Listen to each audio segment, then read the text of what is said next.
தமிழக வாழ்வுரிமை கட்சி தொடங்கப்பட்ட போது தூத்துக்குடி துப்பாக்கிச் சூட்டை கண்டித்து நான் அங்கே சென்று ஆறுதல் சொல்ல புறப்பட்ட போது, தூத்துக்குடி விமான நிலையத்தில் வைத்து நான் கைது செய்யப்பட்ட போது, நம் கட்சியினுடைய சாதாரண கடகோடி உறுப்பினர்கள் தங்கள் தேக்குமர உடல்களை தீக்கரையாக்கி மடிந்து போன அந்த மாவீரர்களின் ஆத்மாவின் துணை கொண்டு நாங்கள் அரசியல் செய்கிறோம். அவர்கள் செய்த அந்த தியாகம் இன்னும் என் கண் முன்னால் இருக்கிறது. ஆதலால் இங்கே எனக்குன்னு கிடைத்த சில ஆயிரம் உறவுகளை, எனக்குன்னு கிடைத்த நூற்றுக்கணக்கான இரண்டாம் கட்ட தலைவர்களை கொண்டு போய் அபிலாசைகள் எனக்கு இல்லை என்பதை என்னோடு இருக்கிற உறவுகளாகிய நீங்கள் புரிந்து கொள்ள வேண்டும். சில பேர் அண்ணன் இந்த தேர்தலில் தனியாக வந்து நிற்கிறாரே, யாருடைய வெற்றிக்காகவாவது அவர் துணை புரிவதற்கு இப்படி செய்தாரா? நடிகர் விஜய் இந்த நாட்டின் முதலமைச்சராக வருவதற்கு துணை புரிவதற்காக நான் அரசியல் கட்சி நடத்துகிறேன். இன்னமும் என்னை புரிந்து கொள்ளாமல், இன்னமும் என்னை பற்றி ஒரு சிலர் அப்படி இருக்குமோ இப்படி இருக்குமோ என்று நினைக்கின்ற மாநில மாவட்ட தொகுதி அளவிலான பொறுப்பாளர்களை, நீங்கள் ஏற்றுக்கொண்டிருக்கிற தலைவன் 1 கோடி இல்லை 1 லட்சம் கோடி கொடுத்தாலும் விலை போகாதவன் இந்த வேல்முருகன் என்பதை மட்டும் இந்த நாளில் உங்கள் மனதில் நிறுத்தி, உண்மையும் நேர்மையுமாக விசுவாசமாக குறை சொல்லாமல், குறை சொல்ல வேண்டிதான் செயற்குழுவிலே, பொதுக்குழுவிலே, கட்சியினுடைய நிர்வாகிக் குழு கூட்டங்களிலே, உயர்நிலை கூட்டங்களிலே விவாதிக்க வேண்டும். அண்ணன் சிதம்பரம் சொன்னார், நான் கம்யூனிஸ்ட் இயக்கத்திலிருந்து வந்தவன், கம்யூனிஸ்ட் இயக்கத்தில் கூட ஒரு முடிவை எடுப்பதற்காக இத்தனை முறை கட்சியினுடைய நிர்வாகிகளை கலந்து பேசிய வரலாறு இல்லை. கம்யூனிஸ்டுகளை விட ஒருபடி மேலே நீங்கள் தமிழ்நாட்டின் அரசியல் களத்தில் பணி செய்கின்றீர்கள் என்று சொன்னார். எந்தவித எதிர்பார்ப்பும் இல்லாமல் பணியாற்றுகின்ற எத்தனையோ தலைவர்கள், இரண்டாம் கட்ட தலைவர்களும் தொண்டர்களும் எனக்கு கிடைத்திருக்கிறார்கள். கிடைத்த நீங்கள் ஒரு ஒழுங்கமைப்போடு, ஒரு தலைமை பண்புகளோடு பணி செய்ய வேண்டும் என்று நான் விரும்புகிறேன். இனி தலைமை நிலைய செயலாளர் அவர்களுக்கும் கனல்வு கண்ணன் அவர்களுக்கும் ஒரு அன்பான வேண்டுகோள் வைக்கிறேன். உலகம் முழுவதும் இது நேரலையாக ஓடிக்கொண்டிருக்கிற சூழலில் நீங்கள் எமது தொண்டர்களை ஒளிபெருக்கியின் ஊடாக அழைப்பதும், அவரை அமர வைப்பதற்கு அழைப்பதும் ஏற்புடையதல்ல. அப்படிப்பட்ட தொண்டர்களை நாம் வளர்த்தெடுக்கிறோம் என்று நான் உண்மையிலேயே வருந்தினேன். இது எப்பேற்பட்ட ஒரு நிகழ்வு! இந்த நிகழ்வுக்கு நீங்கள் எல்லாம் சென்று வாகனங்களில் அமர்ந்திருப்பவர்களை, ஆங்காங்கே நின்று கொண்டிருப்பவர்களை அழைத்து வந்து அமர வைக்கின்ற இது அரசியல் கூட்டம் அல்ல. நாம் சராசரி அரசியல் கட்சி நடத்துகிற இயக்கம் அல்ல. தமிழக வாழ்வுரிமை கட்சி புலிகளை, தமிழ்நாடு என்கிற ஒரு விடுதலை அடைய வேண்டும் என்கிற லட்சிய கனவுகளை சுமந்தவர்களை தலைவர்களாக, முன்னெத்தி ஏர்களாக ஏற்றுக்கொண்டவர்கள் நாம். ஜெய்சிங்கினுடைய தியாகம், அஸ்கர் அலியினுடைய தியாகம், வினோத்தினுடைய தியாகம், நாம் இதையெல்லாம் கொஞ்சம் சிந்திக்க வேண்டும். தமிழர் படை என்று வருகின்ற என் நண்பர்கள் உங்களை ஒழுங்கு செய்வதற்கே நாங்கள் நிர்வாகிகள் சொல்ல வேண்டியது இருக்கிறது என்று வருத்தப்படுகிறார்கள். இனி மாவீரர் நாள் நிகழ்வாக இருந்தாலும், முள்ளிவாய்க்கால் நினைவேந்தலாக இருக்கலாம், வருகின்ற சில நூறு சில ஆயிரம் பேர்கள் உங்கள் இருக்கைகளில் அமர்ந்து அந்த ஒழுங்கை கடைபிடியுங்கள். இது சராசரி அரசியல் கட்சியின் கூட்டம் அல்ல. உங்களுக்கு பணம் கொடுத்து நான் அழைத்து வரவில்லை.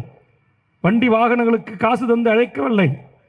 உங்களுக்கு தலைக்கு 500 ரூபாய் கொடுத்து அழைத்து வந்து கூட்டம் காட்டுகிற கூட்டம் அல்ல இந்த கூட்டம். இது தேர்தல் அரசியலோடு, ஓட்டு பொறுக்கின்ற ஓட்டு பொறுக்கி அரசியலோடு அந்த கலாச்சாரம் முடிவு பெறட்டும். இது எம் இனத்தின் எழுச்சிக்காக, எம் இனத்தின் மீட்சிக்காக, எம் மக்கள் கொண்டு குவிக்கப்பட்டதற்கு இத்தனை ஆண்டு காலம் கடந்தும், 17 ஆண்டு காலம் கடந்தும் நீதி பெற முடியாமல் தவிக்கிறோம். ஆதலால் எனதருமை உறவுகளே, தாய்மார்களே, நண்பர்களே, தமிழக வாழ்வுரிமை கட்சியின் அழைப்பை ஏற்று செங்கல்பட்டு, காஞ்சிபுரம் மாவட்டத்திலிருந்து பெருந்திரளாக வருகிறந்தவர்களே, தமிழ்நாடு முழுவதும் இருந்தும் கன்னியாகுமரியில் தொடங்கி கும்மிடிப்பூண்டி வரையிலான இந்த கொள்கையை ஏற்றுக்கொண்டு இந்த லட்சிய கனவுகளை என்னோடு சுமந்து இந்த கூட்டத்திற்கு வருகை அமர்ந்திருக்கிற அத்தனை உறவுகளே, உங்கள் அனைவருக்கும் என் நன்றியை உங்கள் பொற்பாதங்களில் நான் சமர்ப்பிக்கிறேன். இனி நமக்கான அரசியல் என்பது மக்களை அணிதிரட்டுதல், மக்களை அரசியல்படுத்துதல், மக்களை விழிப்படைய செய்வது. இதுதான் அரசியல். கட்சியின் தலைவர் என்ன பேச வருகிறார் என்பதை தெரிந்து கொள்வதற்கு முன்பாக ஏதோ கிடைக்காத வாகனம் கிடைத்தது போல் ஏறி அமர்வதும், கிடைக்காத உணவு கிடைத்தது போல் அதை வாங்குவதற்கு முண்டியடிப்பதும், கிடைக்காத தண்ணீர் பாட்டிலை பெற்றுவிட வேண்டும் என்பதற்கு ஓடோடி வருவதும் என்கிற சராசரி அரசியல்களில் கூடுகின்ற கூட்டமாக நீங்கள் இருக்கக்கூடாது என்பது என்னுடைய வேண்டுகோள். எனக்கு சில நூறு தொண்டர்கள் இருந்தாலும் கட்டுப்பாடு என்றால் என்ன, ஒழுக்கம் என்றால் என்ன, தலைமை பண்புகள் என்றால் என்ன, தியாகம் என்றால் என்ன, அர்ப்பணிப்பு என்றால் என்ன, முகம் காட்டாத அரசியல் என்றால் என்ன என்பதை தெளிந்து நீங்கள் அரசியல் செய்யுங்கள். இங்கே கூட என் தம்பி சுரேஷ் என் மீது இருக்கிற மாறாத பற்றின் காரணமாக இந்த கட்டுவட்டை செய்து விட்டார். வந்து மிக கடுமையாக நான் கடிந்து கொண்டேன், கோபித்துக் கொண்டேன். அதை எடுத்தாக வேண்டும் என்று சொன்னேன். இந்த ஒரு முறை அனுமதியுங்கள் என்று சில மாநில நிர்வாகிகளும் துணை நின்று அதை வைத்திருக்கிறார்கள். எனக்கு அது பிடிக்காது. இந்த கூட்டம் யாருக்கான கூட்டம்? லட்சக்கணக்கான மக்களை பலி கொடுத்த காட்சிகள் பாருங்கள். தாயின் மடியில் பால் குடித்த, மார்பில் பால் குடித்த குழந்தை குற்றுயிரும் குலையுமாக கொலைப்பட்டது. இங்கே எல்லாரும் பேசியிருக்கிறார்கள். நான் பேச விரும்பவில்லை. இந்த துயரங்களை சொன்னால் நான் தேம்பி தேம்பி அழுது விடுவேன். அதனால் நான் எவ்வாறு இதுபோன்ற நிகழ்வுகளை ஒழுங்கு செய்ய வேண்டும் என்று நினைக்கிறேன், எவ்வாறு கட்டுப்பாடோடு உங்களை வழிநடத்த வேண்டும் என்று நினைக்கிறேன், எப்பேற்பட்ட அர்ப்பணிப்புள்ளவர்களாக உங்களை வளர்த்தெடுக்க வேண்டும் என்று நான் விரும்புகிறேன். அதை தயவு செய்து புரிந்து கொள்ளுங்கள். 90% அந்த ஒரு குறையை தவிர அருமை தம்பி சுரேஷ் அவருடைய ஆதரவாளர்களாக பல்வேறு அரசியல் கட்சியிலிருந்து வருகை தந்தவர்கள், ஏன் பாட்டாளி மக்கள் கட்சியினுடைய பிரமுகர்கள் கூட இந்த மேடைக்கு வந்து நாங்கள் உங்களுக்கு ஏதாவது செய்ய வேண்டுமா என்று கேட்கக்கூடிய அளவுக்கு இந்த நிகழ்வு நடைபெற்றிருக்கிறது. ஒரு காலத்தில் எதிரும் புதிருமாக இருந்தோம். இன்றைக்கு விடுதலை சிறுத்தைகள் நம்மை புரிந்து கொண்டார்கள், கம்யூனிஸ்டுகள் புரிந்து கொண்டார்கள். புரியாத ஒரு கூட்டமாக இன்னமும் நம்மை வசைப்பாடி கொண்டிருந்தது பாட்டாளி மக்கள் கட்சி. அந்த கட்சி தொண்டர்களும் நம்மை இந்த தேர்தலில் புரிந்து கொண்டிருக்கிறார்கள். ஆக நம்மை இனி வசைப்பாடுவதற்கு யாரும் இல்லை. நம்மளை போன்று தமிழ் தேசிய அரசியல் பேசுகின்ற அரசியல் இயக்கத்தில் இருக்கிற கடநிலை தொண்டர்கள் நம்ம எப்படி வேண்டுமானாலும் எழுதலாம். உங்கள் ஆதரவில் தான் எங்கள் அண்ணன் ஜெயிக்க வேண்டுமா என்றெல்லாம் எழுதினார்கள். எழுதிவிட்டு போகட்டும், அதை பற்றி நமக்கு கவலை இல்லை. நாம் தமிழீழ தேசிய தலைவரை நேசிக்கிறோம். அந்த தலைவரை நேசிக்கிறேன், அந்த தலைவரை தலைவராக ஏற்றுக்கொள்கிறேன்.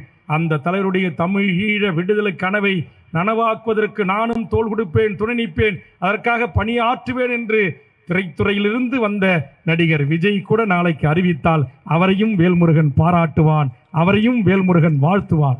இதுதான் என் தலைவனும் தமிழீழ விடுதலை புலிகளும் எனக்கு கற்றுத்தந்த மாண்பு. அந்த மாண்போடு நான் நடந்து கொள்கிறேன். இதுதான் தோழர் தமிழரசனோடு நான் கைகோர்த்து பணி செய்யவில்லை. ஆனால் தோழர் தமிழரசனோடு கைகோர்த்து பணி செய்த களத்தில் களமாடிய எண்ணற்ற போராளிகளோடு நான் வாழ்ந்திருக்கிறேன், இரண்டர கலந்து அவர்களோடு. எம் தமிழீழ தேசிய தலைவரை சென்று எம் தமிழீழ மண்ணில் நான் பார்க்கவில்லை. ஆனால் அவர்களுக்காக கரும்புலிகளாக வெடித்து வரலாற்றில் காவியம் படைத்த எண்ணற்ற கரும்புலிகளோடும் எண்ணற்ற விடுதலை புலி தோழர்களோடும் நான் பழகியிருக்கிறேன், அவர்களை படித்திருக்கிறேன். இங்கே மேவி குமார் உலகத்தமிழர் ஆவண காப்பகத்தின் சார்பாக வெளியிட்ட இந்த அடிக்கற்கள் புத்தகத்தில் 17 போராளிகளை குறித்து குறிப்பிட்டிருக்கிறார்கள். அந்த 17 போராளிகளும் அந்த இயக்கத்திற்கான மாவீரர் திலகங்கள். ஆதலால் இது போன்ற புத்தகங்களை வாங்கி வாசியுங்கள். இங்கே வெளியிடப்பட்ட இன்னொன்று, ஈழத்தில் நடந்த இனப்படுகொலை குறித்து வெளியிடப்பட்ட அந்த இன்னொரு நூல், அதையும் வாங்கி படியுங்கள். இன்றைக்கு உலகம் முழுவதும் இணையதளங்களில் இந்த முள்ளிவாய்க்கால் ஏற்பட்ட துயரத்தை குறித்து பல தெரியாத அறியாத செய்திகள் எல்லாம் எமது உலக தமிழர்களால் வெளிக்கொணரப்பட்டிருக்கிறது, குறிப்பாக என் இளைய தலைமுறையால். இன்றைக்கு கூட எங்கேயோ ஒரு மூலையில் இருந்து, லண்டனில் இருந்து வருகை தந்தவர்கள், கனடாவிலிருந்து வருகை தந்தவர்கள் இந்த நிகழ்வை பார்த்து கொண்டிருக்கிறார்கள். நான் அவர்கள் பெயர்களை சொன்னால் நாளை அவர் விமான நிலையத்திலே முடக்கப்படுவார்கள். பல மணி நேரம், 24 மணி நேரம் முடக்கப்பட்ட என் தோழர்களை நான் அறிவேன். ஆனால் உலகத்தில் உண்மையான தமிழீழ விடுதலை போரை நேசித்தவர்கள், தமிழீழ விடுதலையை நேசித்தவர்கள், தமிழீழ தேசிய தலைவரை நேசித்தவர்கள், உலகம் முழுவதும் அறிவியல் கண்ணோட்டத்தோடு நம்மை அணுகக்கூடியவர்கள், அறிவுபூர்வமாக நம்மளை அணுகக்கூடியவர்கள் எல்லாம் நாம் செய்கின்ற அரசியலை ஏற்றுக்கொண்டிருக்கிறார்கள். ஆதலால் நாம் உலக தமிழர்களின் வாழும் உரிமைக்காக நடத்துகிற இந்த போராட்டத்தில் நான் வாழுகின்ற காலத்தில் இந்த உலக நாட்டுடைய ஜனநாயகத்தின் துணை கொண்டு உலக வல்லாதிக்க நாடுகளின் நாடாளுமன்றங்களின் துணை கொண்டு ஒரு பொது வாக்கெடுப்பின் ஊடாக ஒரு தனித்தமிழீழ அரசை உருவாக்கி தருவதற்கு என் வாழ்நாளை முழுவதுமாக அர்ப்பணித்துக் கொண்டு ஜனநாயக ரீதியாக களமாடுவதற்கு நான் தயாராக இருக்கிறேன் என்பதை நீங்களும் புரிந்து கொண்டு ஓட்டு அரசியலுக்கு நாம் அடுத்தடுத்த அமர்வுகளில் ஆய்ந்தறிந்து தமிழக வாழ்வுரிமை கட்சியில் ஒரு பிரிவு தேர்தல் அரசியலை சந்திப்பதற்கும் மற்றொரு பிரிவு இயக்க அரசியலை சந்திப்பதற்கும் தயாராக வேண்டும் என்பதுதான் என்னுடைய வேண்டுகோள். என் பெயரை போடவில்லை, உன் பெயரை போடவில்லை, என்னை பேச அழைக்கவில்லை, எனக்கு முக்கியத்துவம் இல்லை, எனது முதல் இருக்கையில் வாய்ப்பில்லை என்று சொல்லுவர்கள் எல்லாம் நீங்கள் தேவைப்பட்டால் ஓட்டரசியலுக்கு செல்லுங்கள். எந்த எதிர்பார்ப்பும் இல்லாமல் கடகோடியில் உட்கார்ந்து கொண்டு எனக்காகவும் என் தமிழீழ தேசிய தலைவனுக்காகவும் களமாட நான் இருக்கிறேன் என்று சொல்லக்கூடிய அப்பழுக்கற்ற தமிழக வாழ்வுரிமை கட்சியின் தொண்டர்கள் எனக்கும் பின்னால் அணிவகுத்து வாருங்கள். ஜனநாயக போராட்டங்களை முன்னெடுப்போம். இன்றைய புவி சார்ந்த உலக புவியியல் அமைப்பின் காரணமாக, ஆயுதங்களின் உற்பத்தியின் காரணமாக, வல்லாதிக்க நாடுகளின் துணையோடு உலகத்தில் 30க்கும் மேற்பட்ட நாடுகள் கொண்டு எம் இனம் எப்படி அழிக்கப்பட்டதோ அப்படி தமிழ் மண்ணில் நாளை ஒரு புரட்சி வெடிக்கும் என்று சொன்னால் அதையும் இந்த உலக வல்லாதிக்க அரசுகள் துணையோடு நம் ஒன்றிய அரசு அதை அடக்கும், அதை ஒடுக்கும், அதை நசுக்கும். ஆதலால் நமக்கு இருக்கிற ஒரே வாய்ப்பு மக்களை அணியப்படுத்துவது, மக்களை தயார்படுத்துவது. மக்களின் புரட்சி ஒன்றுதான் மகத்தான புரட்சி. அந்த மக்கள் புரட்சிக்கு எந்தவித எதிர்பார்ப்பும் இல்லாமல் பணி செய்வதற்கான தம்பிமார்களை நான் தேடி தேடி உங்கள் வீடுகளுக்கு வருவேன், உங்கள் வீதிகளுக்கு வருவேன், உங்கள் ஊர்களுக்கு வருவேன். அப்படி வருகின்ற போது என்னோடு தோள் கொடுத்து துணை நின்று எந்த எதிர்பார்ப்பும் இல்லாமல் எனக்கு மண்டலம் வேணும், எனக்கு மாவட்டம் வேணும், எனக்கு தொகுதி வேணும் என்று எந்த எதிர்பார்ப்பும் இல்லாமல் என்னில் ஒருவனாக நீங்கள் என்னோடு இரண்டர கரைந்து போவதற்கு தயாராக இருக்கிற உறவுகளை மட்டும் நான் எதிர்காலத்தில் அழைப்பேன். அதற்கான பணிகளை விரைவில் தொடங்குவேன். அதற்கான பயிற்சி அரங்குகளை தயார் செய்து கொண்டிருக்கிறேன். ஜனநாயக ரீதியாக எப்படி மக்களை அணி சேர்ப்பது, எப்படி மக்களை ஒருமுக